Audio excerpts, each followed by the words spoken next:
is the name of the suspect who has been arrested. He actually had a friend of his, a female, call police to tell them he wanted to turn himself in. He turned himself in.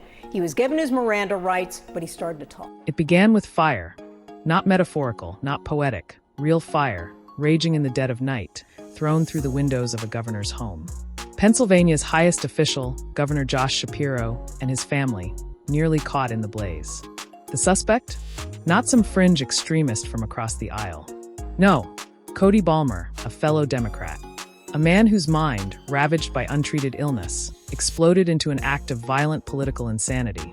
A torch in his hand, gasoline in a beer bottle, and a house filled with people inside. The piano room went first, then the dining room. He had no regrets. When police asked if he knew people might be sleeping there, he said yes. Not hesitantly, not fearfully, calmly, yes. And that is the America we are living in. Not divided merely by party or policy, but split by something darker, something feral, dangerous, and unstable. What happens when a movement prioritizes outrage over outcomes? When victimhood becomes currency and bitterness becomes a virtue. This wasn't about Trump. This wasn't about Republicans. This was a Democrat turning on his own. Because once you radicalize a base with endless apocalyptic dread, eventually the fuse you lit circles back to your own feet. Governor Shapiro survived. His family survived. But the signal was sent, and it was deafening. No one is safe when political fanaticism becomes a substitute for sanity. Balmer, the firebomber, was already on police radar. He'd stomped on his own 10-year-old son's broken leg, beat his wife, lost his job, lost his grip. His mother pleaded with authorities to take him in before he exploded. For departments, for refusals. Days later, the mansion was in flames. It completely ruined everything for me. It ruined my life completely. And he didn't even flinch. As if this was the natural conclusion of a mind fed lies for too long. Because when madness becomes normalized, consequences feel optional. And still, the left dares to gaslight the nation about the nature of this decay. They tell you that political violence is a right-wing disease. They tell you that extremism has a singular address. But the truth lies burning in Pennsylvania's snow.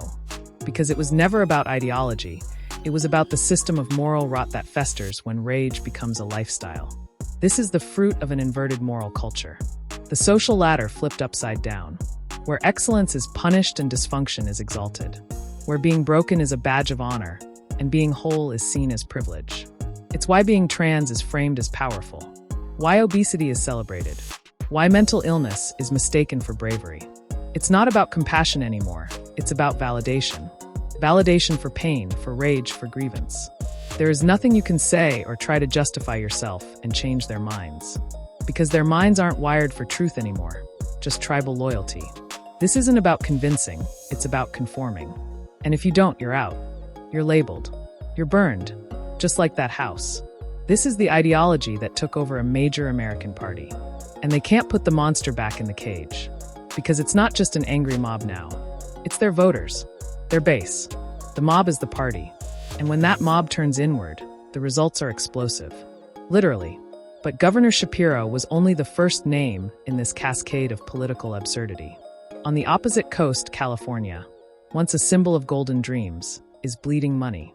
Governor Gavin Newsom, the poster child of progressive ambition, is now begging for billions just to keep the Medicaid program afloat. Why? Because California opened its arms wide to the world, offering full healthcare coverage to undocumented immigrants, and then acted shocked when the costs swallowed the budget whole. A $4 billion loan wasn't enough. Newsom asked for another $2.8 billion, just to get to June, just to survive a few more months of the humanitarian utopia they engineered. And when the money runs dry again, more loans, more taxes, more damage. Republicans warned them. Years ago, they said this would happen. You can't flood a system with dependence and expect it to stay upright. But warnings are hate speech in today's politics. Common sense is fascism. And now, California is collapsing under the weight of its own fantasy. And if you think this is isolated, if you think the broke hospitals and overcrowded ERs are just California's problem. I mean, a lot of people would say right now, the Democratic Party is still in that mode, which is going to render them possibly an irrelevant party if they don't change. Think again. This is the test lab, the prototype, What happens here spreads across 50 states. The illegals are not just coming through Texas. They're being flown, bussed, and scattered by the hundreds of thousands, month after month, into the interior of America. Into your towns, into your schools, into your Medicaid. Under Biden, fewer than 6 months out of his entire presidency saw less than 100,000 illegal crossings. More often than not, it was over 200,000. 1 month, over 300,000. That's a small city every month. No resources to vet, no manpower to enforce, no plan to remove. What is going on? That's the only question left, asked not in anger now, but disbelief. Because there's no way this can be incompetence anymore. This is strategy. Overwhelm the system, then claim it needs to be rebuilt. In their image. Now pause. Look at all of this. A firebombed governor. A bankrupt state. And in the middle of the storm on daytime television, Whoopi Goldberg. Yes, Whoopi. Opens her mouth and, for one fleeting moment, speaks something that sounds dangerously like common sense. On The View, of all places, she says maybe it's time to dismantle the Department of Education. The hosts around her freeze. The producers scramble. Cut to commercial. Too much sense. Too much clarity. And for a second, you could see the panic. Because if Whoopi Goldberg starts making sense, what happens to the narrative? She spoke about local control. About states taking charge of their own children's education. About accountability returning to where it belongs. The school boards, the parents, the communities. Not in D.C. Not in the hands of federal ideologues more interested in social experiments than reading levels. For 40 years, we've dumped $3 trillion into a system that has only produced dumber kids, angrier parents, and ideological warfare in classrooms. What exactly are we preserving? And in that rare flicker of truth, even Whoopi understood it.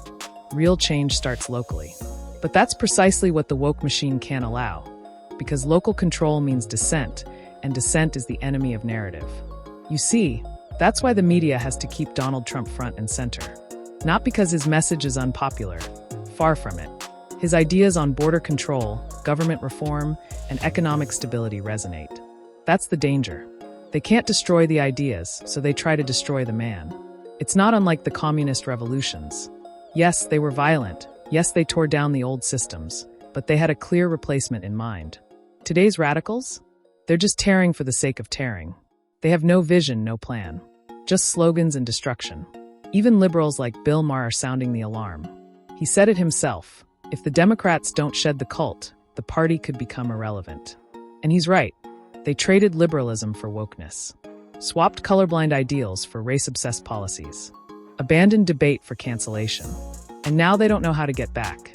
They fed the fire, and now the fire is in the governor's mansion. This isn't politics anymore. It's theater. It's collapse with a soundtrack. And if you've made it this far, if you feel the weight of all this and still crave clarity, still crave truth, now is the time to stand with voices that won't lie to you. I don't ask for subscribers lightly. But if you've felt the deception, if you've seen the chaos and said, enough, then subscribe. Not just to this channel, but to the idea that we deserve better than this. That the truth isn't supposed to be this rare. Because we are losing the middle. We are losing the same. And unless more people speak up, unless more people resist this cultural and political gaslighting, we will wake up in a country where firebombing a governor's house is just another Wednesday. They'll tell you the firebomber was apolitical. But scroll back through his Facebook. There it is. Socialist. Proud of it. And 30 years ago, maybe you could say that meant something different. But not anymore. Not when the Democratic Party platform mirrors socialism in almost every detail. From universal health care to state-controlled education to centralized pricing and bottomless welfare. They've normalized mental illness, celebrated dysfunction, defended terrorists in campus protests, all while calling you the extremist.